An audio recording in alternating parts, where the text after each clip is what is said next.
Saludos cordiales, mi nombre es Geomari Salas Pereira.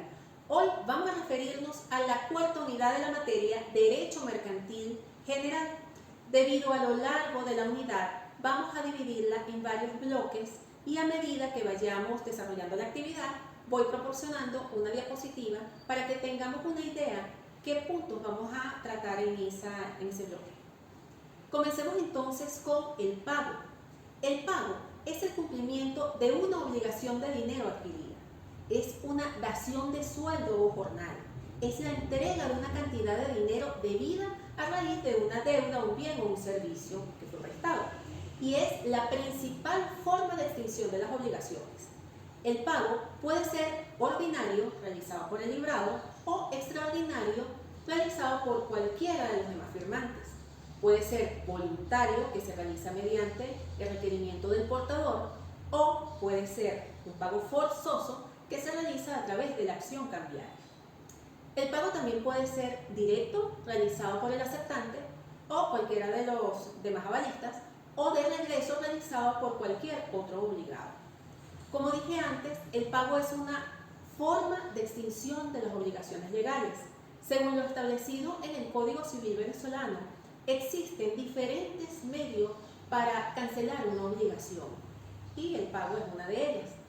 Cualquier persona interesada puede efectuar el pago en nombre del deudor, siempre que actúe a favor de éste sin adquirir los derechos del acreedor, según lo estipula el artículo 1283 del Código Civil venezolano. Entonces, el librado tiene varias facultades que están descritas en el artículo 447 del Código de Comercio, entre las que destacan precisamente su facultad de exigir, al pagar la letra de cambio, que le sea entregada, cancelada por el portador. El portador no está obligado a recibir un pago parcial. En caso de pago parcial, el librado puede exigir que este pago se haga constar en la letra y que se dé recibo de este pago. Tenemos otra forma de pago que es la consignación. Es una forma de pago voluntaria para el deudor, es eficaz contra el acreedor. Está basada en la entrega en poder de la autoridad judicial y a su disposición de la cosa debida cuando el acreedor se niegue sin razón a recibirla o no es posible su entrega. Entonces la consignación permite al deudor liberarse de una obligación cuando el acreedor no recibe el pago de la cosa porque es desconocido por el deudor, porque esté ausente, cuando el acreedor no quiere darle a cambio un recibo, como lo dice el artículo 117 del Código de Comercio, y cuando sus derechos no están muy claros. Un ejemplo es cuando un inquilino quiere pagar su deuda, pero el dueño del inmueble no aparece y no puede localizarlo. El deudor puede consignar en el tribunal correspondiente el pago de lo deudado. Difiere entonces el pago de la consignación. ¿Por qué? Porque el pago o la acción de pago se hace de forma personal, mientras que la consignación se hace ante un tercero. Tenemos otro concepto que es la aceptación.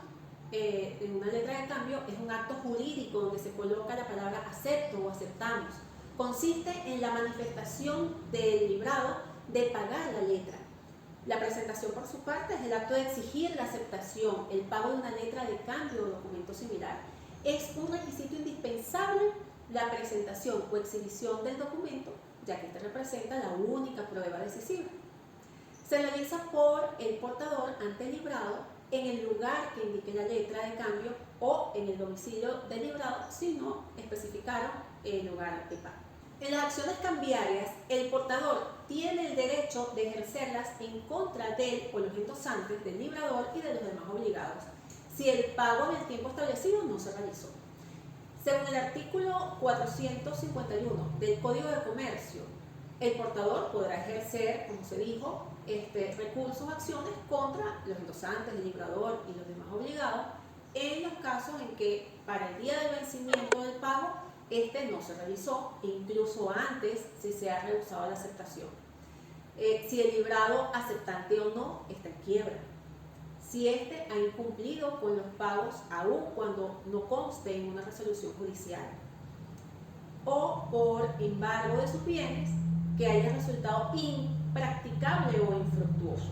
También en los casos de quiebra del librador de una letra que no necesita aceptación. La acción puede ser directa, la cual se ejerce contra el librador o su avalista sin ningún requisito previo. También puede ser una acción de regreso que se ejerce contra el librador, los endosantes y los avalistas de esto. No se realiza sobre el pagador inicial, sino contra los demás obligados. Cuando existe falta de pago o de aceptación, procede el protesto. Es un acto solemne, una diligencia que deja constancia ante un notario que el documento que fue presentado a cobro, bien sea una letra de cambio, un cheque o el que corresponda, no ha sido pagado. El artículo 452 señala que para el protesto por falta de pago se tiene desde el mismo día en que la letra no fue pagada hasta 2 días laborales siguientes, mientras que en el caso del protesto por falta de aceptación debe hacerse antes del término señalado para la presentación de la aceptación.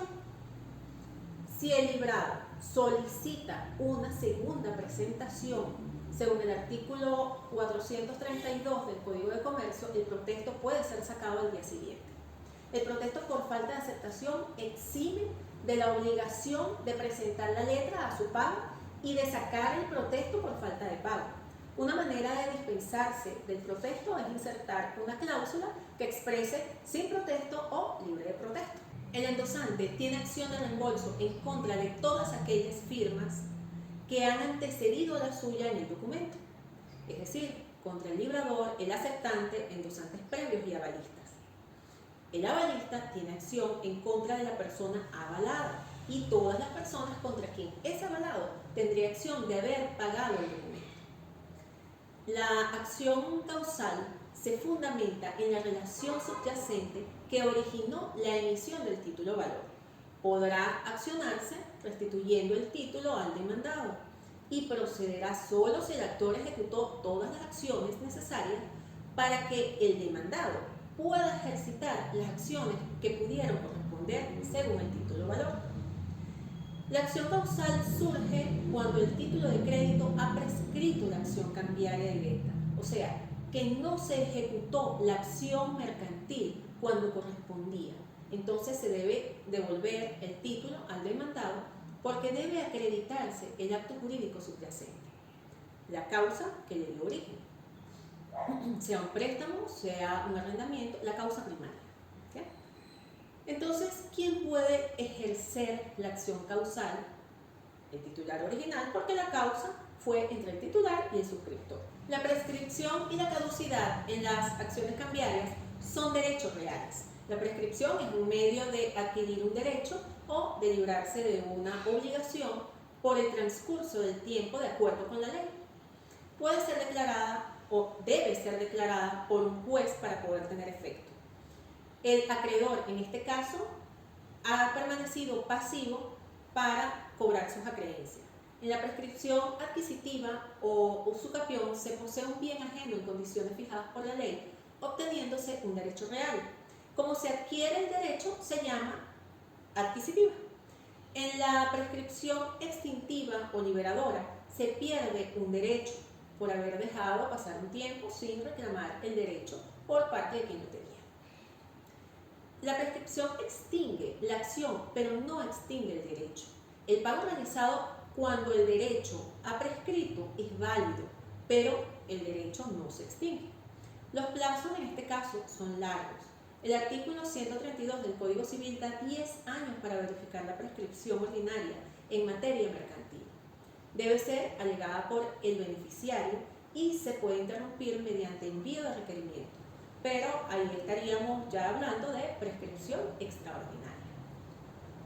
En el caso de la caducidad, por su parte ella extingue tanto el derecho como la acción.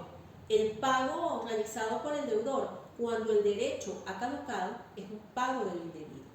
Acá los plazos pueden ser mucho más breves, no admite interrupción, puede ser declarada de oficio.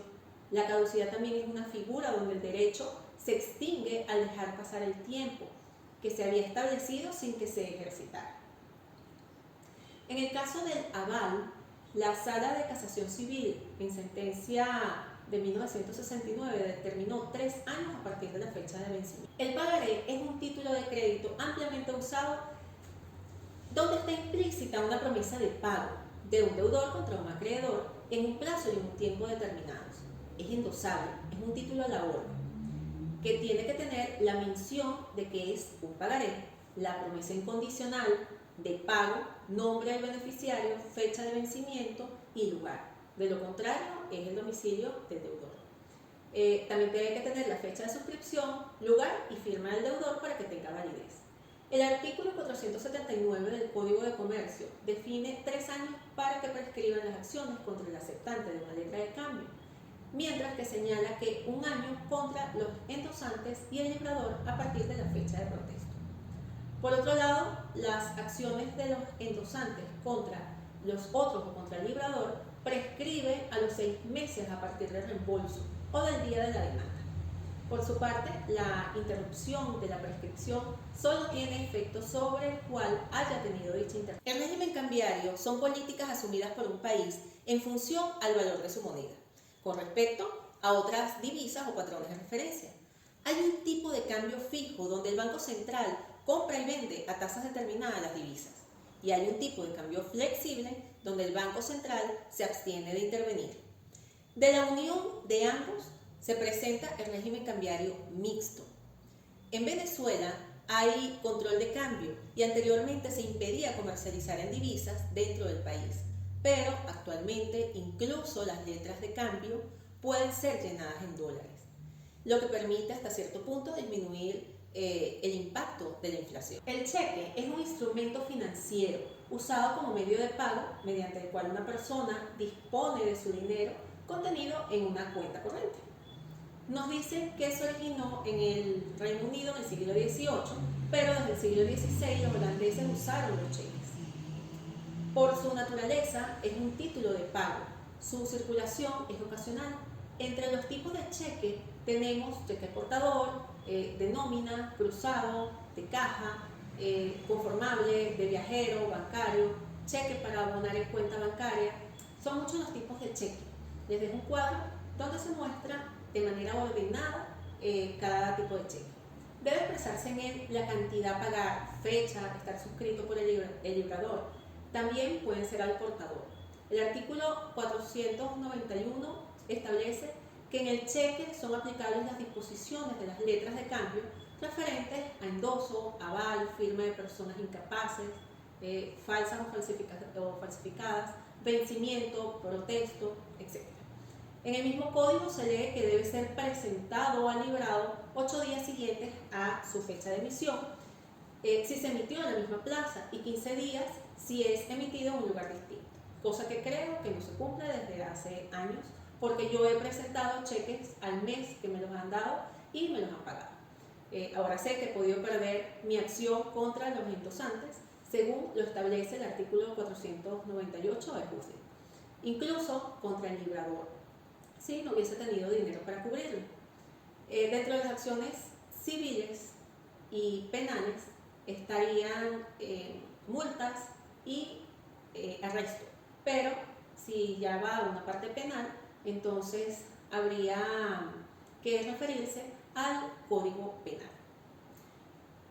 Si se recibe un cheque sabiendo que no tiene fondos, el receptor no tendrá acción penal contra el librador y será multado o arrestado de acuerdo al monto del cheque.